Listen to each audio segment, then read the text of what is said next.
warahmatullahi wabarakatuh. Salam sejahtera untuk kita semua. Perkenalkan, nama saya Wiwin Handoko. Saya merupakan salah satu dosen dari program studi Sistem Informasi dari Sekolah Tinggi Manajemen Informatika dan Komputer Royal yang berada di Asahan, Sumatera Utara. Pada kesempatan kali ini saya akan memaparkan terkait mata kuliah yang saya ajarkan, yaitu mata kuliah data mining.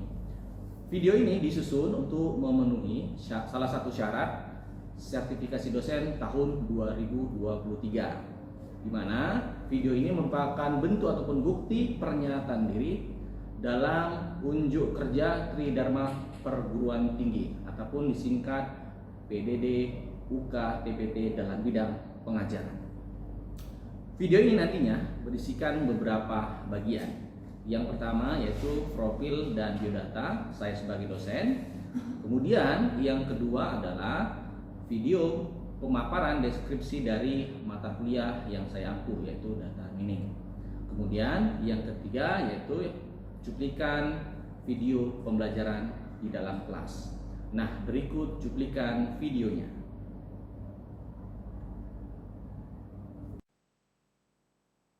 Assalamualaikum warahmatullahi wabarakatuh. Baik, pada kesempatan kali ini saya akan coba mendeskripsikan dan menjelaskan. Yang pertama nanti ada biodata dan profil saya sebagai dosen. Kemudian yang kedua nanti saya akan coba memaparkan terkait deskripsi mata kuliah data mining yang saya ampuh. Oke, yang pertama saya akan coba jelaskan biodata dan profil saya. Nama lengkap saya adalah Wiwin Handoko, Eskom Mkom, di mana memiliki NIDN 0124098903, di mana saya berada ataupun memiliki home base di program studi Sistem Informasi di Sekolah Tinggi Manajemen Informatika dan Komputer Royal. Dan tahun saya menjadi dosen itu mulai sejak Februari tahun 2019 sampai dengan sekarang. Kemudian terkait mata kuliah yang saya ampuh, ini ada beberapa. Yang pertama ada data mining, machine learning, data warehouse, dan rekayasa perangkat lunak. Di mana nantinya saya akan coba jelaskan yang pertama nanti yaitu mata kuliah data mining. Nah, kemudian saya juga memiliki sertifikat kompetensi untuk bidang artificial intelligence, di mana kalau lebih spesifik itu bidang sains data, di mana saya memiliki kompetensi ataupun skema yaitu Associate Data Scientist mulai sejak September tahun 2024. Oke, yang selanjutnya saya akan coba menjelaskan deskripsi tentang mata kuliah data mining. Nah, mata kuliah ini secara umum membahas tentang konsep data mining. Tahapan-tahapan yang dilalui saat melakukan data mining berdasarkan standar RIS PDM, yaitu The Cross Industry Standard Process for Data Mining, yang dimulai dari tahapan business understanding, data understanding, data preparation, modeling, dan evaluation. Kemudian pengolahan data untuk data mining ini menggunakan tools Jupyter Notebook ya untuk menyelesaikan permasalahan yang ada. Nah, kemudian untuk kode mata kuliah di kampus kami ini untuk data mining itu memiliki nomor kode SIKB 5217, di mana bentuk pembelajarannya yaitu luring ataupun tatap muka di lab komputer. Kemudian jumlah SKS-nya itu ada 3 SKS praktek ya di lab komputer, di mana mata kuliah ini diajarkan pada mahasiswa semester 5 ataupun tingkat 5. Kemudian untuk jumlah pertemuannya ini ada 16 kali pertemuan ataupun 16 minggu, di mana ini sudah termasuk di pertemuan ke-8 itu ada UTS dan pertemuan ke-16 itu ada UAS. Nah, kemudian CPL yang dibebankan pada mata kuliah ini secara umum adalah bekerja sama dan berpikir logis untuk menyelesaikan permasalahan, mengambil keputusan, serta mengimplementasikan ilmu, pengetahuan, dan teknologi. Nah, kemudian kalau kita buat secara khusus, yaitu menguasai landasan sistem pendukung keputusan guna mengembangkan konsep terkait data mining melalui eksplorasi, penalaran logis, generalisasi, abstraksi, dan bukti formal. Nah, kemudian yang selanjutnya adalah melakukan pengumpulan, melakukan pembersihan data, menganalisis teknik transformasi data, dan melakukan pelabelan data. Selanjutnya, menggunakan program komputer untuk menyelesaikan permasalahan dalam bidang data mining. Kemudian yang keempat, yaitu menyampaikan gagasan kreatif dan inovatif ya terkait pengembangan maupun penerapan data mining secara lisan ataupun tulisan. Nah, kemudian sedangkan CPMK yang diharapkan kepada mahasiswa itu adalah yang pertama, mahasiswa mampu mengingat ya, dan memahami konsep dasar data mining. Kemudian, mahasiswa mampu memahami tahapan dalam data mining. Dan yang terakhir adalah mahasiswa mampu menerapkan tahapan data mining untuk menyelesaikan permasalahan. Nah, adapun materi pembelajaran ya dalam mata kuliah data mining yang pertama itu nanti adalah konsep data mining. Ya, konsep dasar data mining. Kemudian yang kedua adalah tahapan data mining. Yang ketiga, tahapan data mining khususnya data understanding. Kemudian ada data preparation, kemudian modeling, dan yang terakhir nanti ada evaluation. Nah, ini merupakan sumber referensi yang utama. Ada 2 buku ya dalam bentuk e-book ya. Kemudian ada bukti pendukung yaitu artikel-artikel ilmiah yang terkait dengan materi data mining. Dan tidak menutup kemungkinan ya untuk sumber-sumber yang lain yang masih terkait tentang data mining. Nah, kemudian metode pembelajaran yang saya pakai ketika di dalam kelas itu ada beberapa yang saya mix. Yang pertama tentunya ceramah dan diskusi di dalam kelas. Kemudian ada collaborative learning, problem based learning, dan yang terakhir ada project based learning yang tentunya nanti dikaitkan dengan tugas dan UAS ya dan UTS juga. Kemudian bobot penilaian ya. Jadi presensi itu ada 10%, kemudian tugas ada 20%, UTS 30%, UAS 40%. Di mana untuk toleransi kehadiran itu ada 75%. Nah, ini adalah bentuk deskripsi dari mata kuliah data mining. Yang selanjutnya saya akan coba memberikan cuplikan video untuk pembelajaran di dalam kelas. Berikut cuplikan videonya. Oke, baik. Assalamualaikum warahmatullahi wabarakatuh. Waalaikumsalam warahmatullahi wabarakatuh. Selamat siang semuanya.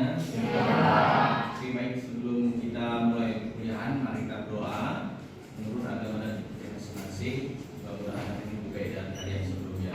Ini yang Muslim silakan baca Fatihah, yang lainnya menyesuaikan. Amin.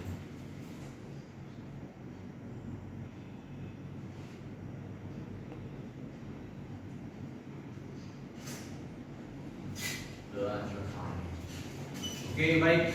Gimana kabarnya hari ini? Oke, baik. Pada hari ini kita akan lanjutkan materi kita, yaitu tentang data understanding, ya.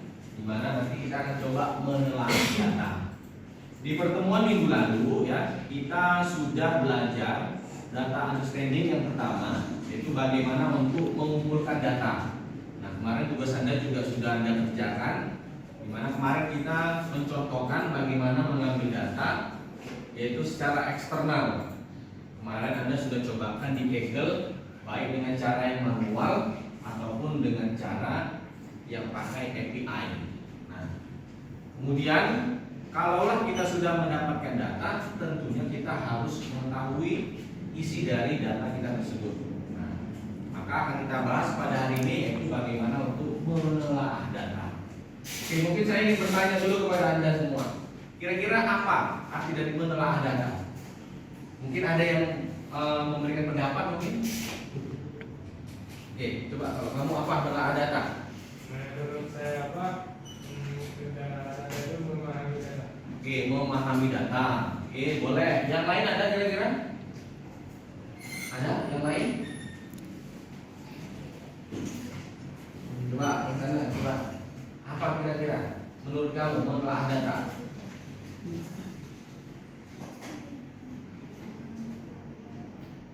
Apa?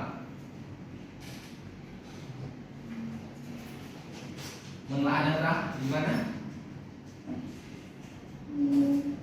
Mungkin yang lain coba, yang lain coba. Ah, ini coba. Coba Rizky coba. Menelaah data kira-kira artinya apa?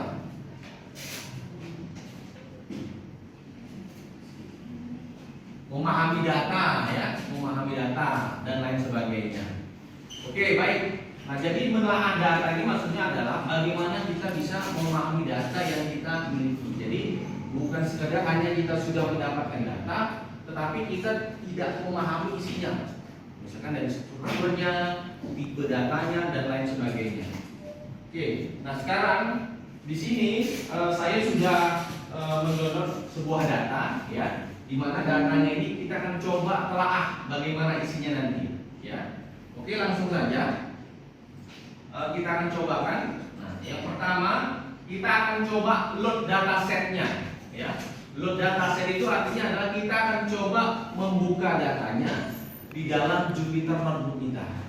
Oke, nah sekarang kita akan coba bagaimana untuk ngeload datanya. Nah, sekarang silakan ya, Anda buka Jupyter Notebook Anda semuanya. Sudah semuanya ya, oke. Nah sekarang kita akan coba ngeload datanya, yaitu caranya. Nah, kita gunakan Jupyter Notebook. Yang pertama kita akan coba mengimport ya library yang kita butuhkan ya. Import nih nama library-nya SPD ya. Kemudian import NumPy SNP. Nah, kemudian setelah itu baru kita buat sebuah variabel ya untuk menampung datanya. Nah, ini misalkan kita tampung datanya di dalam variabel df ya. Sama dengan pd.read_csv karena file kita ini dalam bentuk csv ya. Kemudian dalam kurung nama filenya ya, titik csv, kemudian kita ketikkan kembali df ya. Nanti setelah kita ketikkan di dalam Jupyter Notebook kita, maka nanti akan tampil.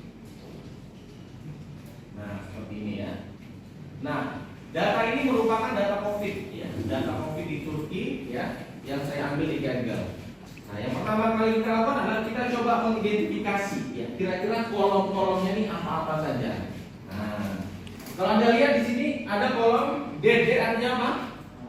Tanggal. Kemudian ada daily case, kasus harian. Kemudian ada total case, total kasus. Kemudian total debt, total kemudian dan seterusnya ya.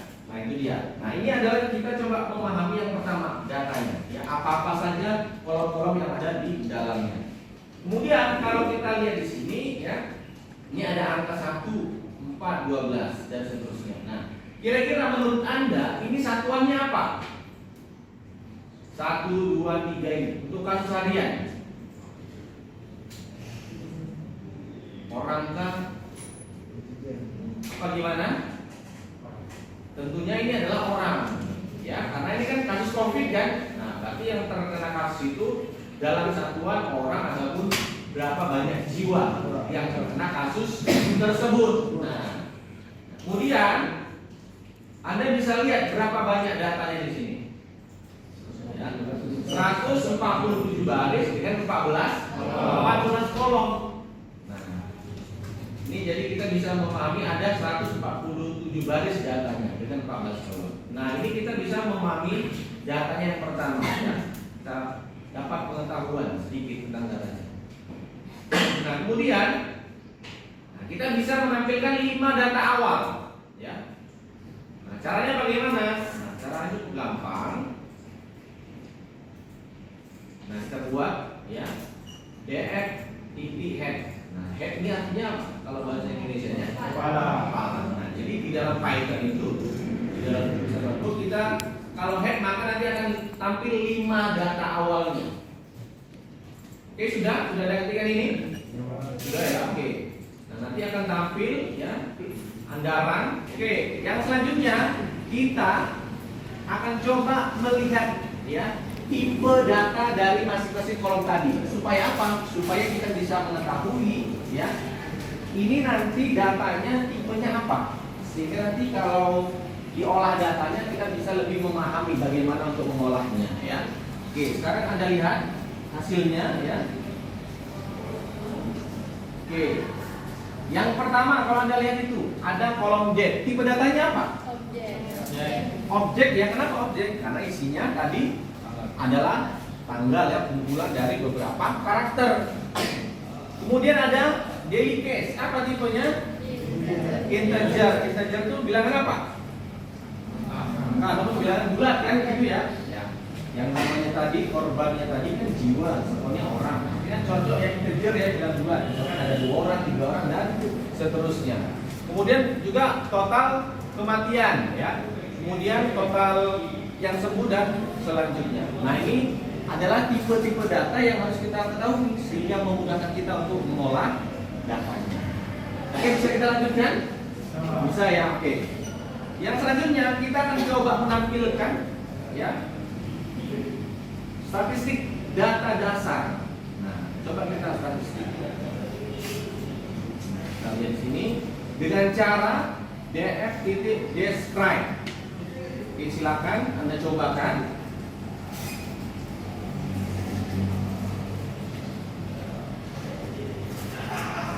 Nanti akan muncul hasilnya ya, describe. Jadi describe ini akan menampilkan statistik dasar dari data yang kita miliki, di mana tampilannya nanti akan menampilkan kolom yang bertipe numerik. Nah, jadi kan tadi semuanya hampir numerik. Jadi yang pertama, misalkan daily case. Daily case tadi apa artinya? Kasus hariannya kan gitu ya. Nah, kasus hariannya itu di situ ada count. Kan artinya apa count? Count apa kalau bahasa Indonesianya? Menghitung kan begitu kan kalau count. Nah, di sini mengartikan adalah berapa banyak datanya.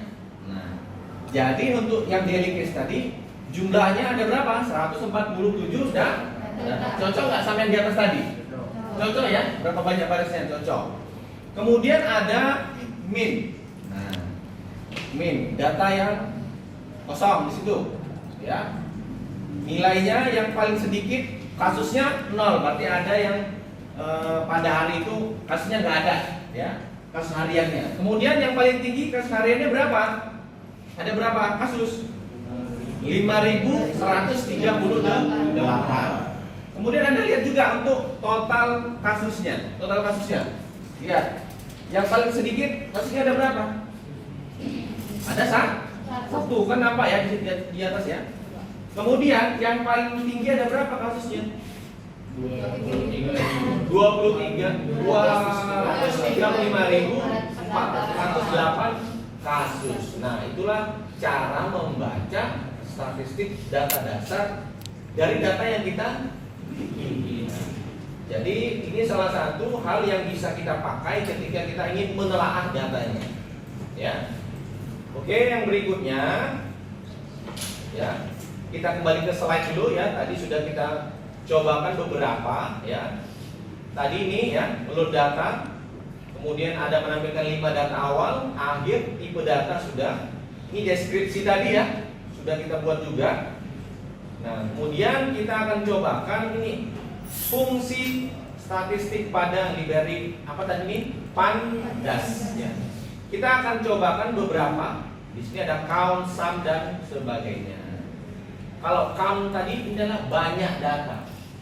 Kemudian sum jumlah data. Jadi harus dibedakan ya, banyak data dengan jumlah data ya. Jadi Anda harus bisa membedakan antara kedua hal tersebut. Nah, sekarang kita akan cobakan beberapa ya yang terkait yang tadi ya. Nah, kita akan coba menggunakan namanya fungsi sum ya. Sum artinya adalah menjumlahkan data. Nah, sekarang kita cobakan. silakan dicobakan dengan cara DF titik sum. Ya, DF titik sum. Silakan.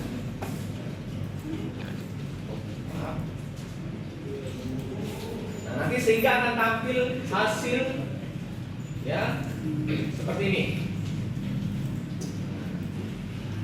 Kita akan melihat keseluruhan datanya. Nah, sekarang kita lihat untuk daily case ya.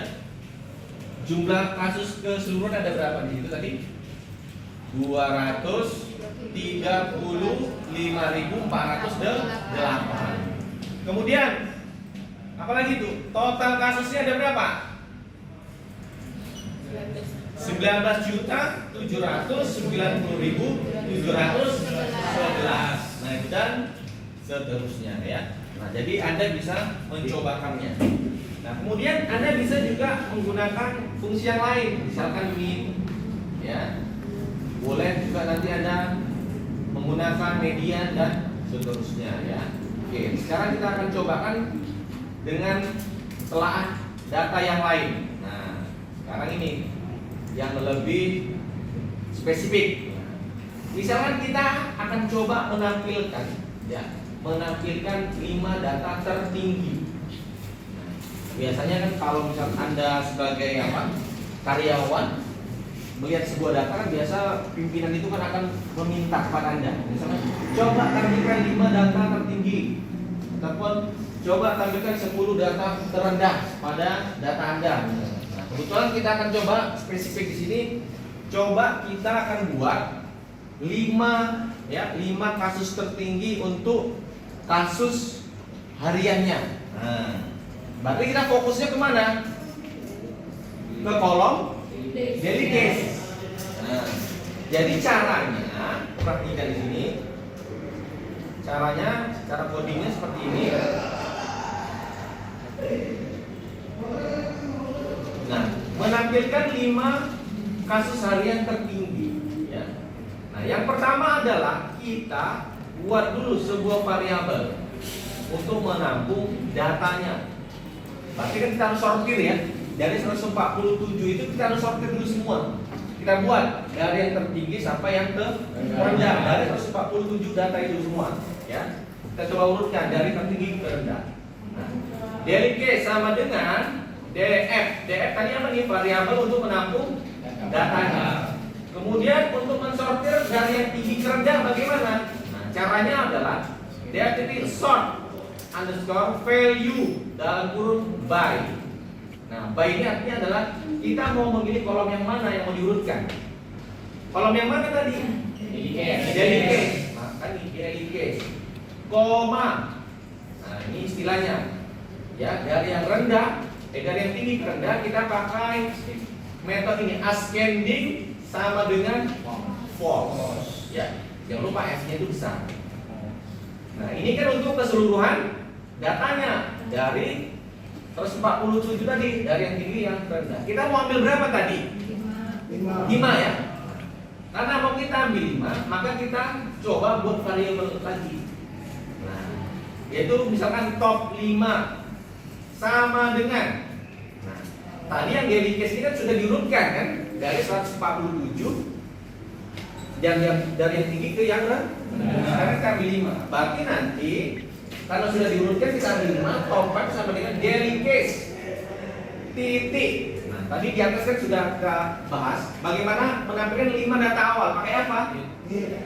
Head kan? Maka daily case titik head dalam kurung. Nah, kan begitu. Nah, kita tampilkan ini top 5. Oke, silakan Anda cobakan. Sekarang kita akan coba lanjutkan. Nah, itu kan 5 data yang paling tinggi. Nah, bagaimana kalau misalkan ada 8, 12, bagaimana? Ada yang bisa memberikan pendapat, kira-kira bagaimana codingnya? Ada yang tahu? Nah, tadi kalau head tadi kan, kalau kurungnya kosong, isinya 5. Jadi kalau misalkan kita mau ambilkan 9 atau 10 bagaimana? Nah, ya, diisi kurungnya dengan nilai yang kita inginkan datanya. Nah, sekarang kita cobakan. Ya, kita cobakan. Nah, misalkan saya ingin menampilkan berapa misalkan?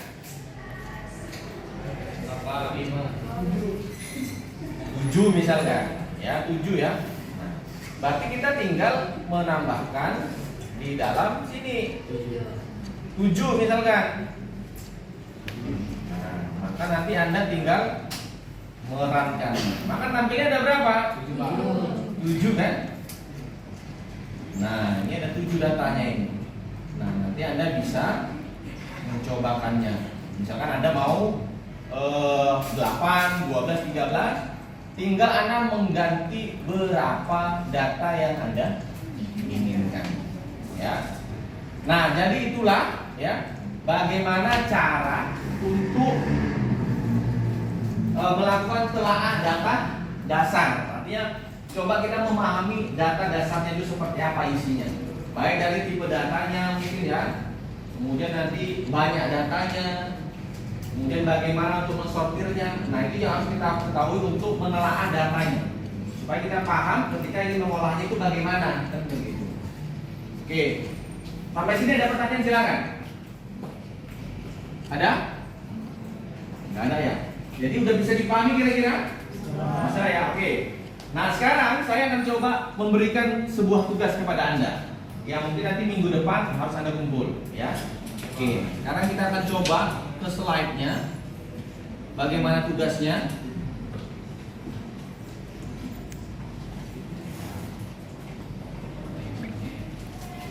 Oke.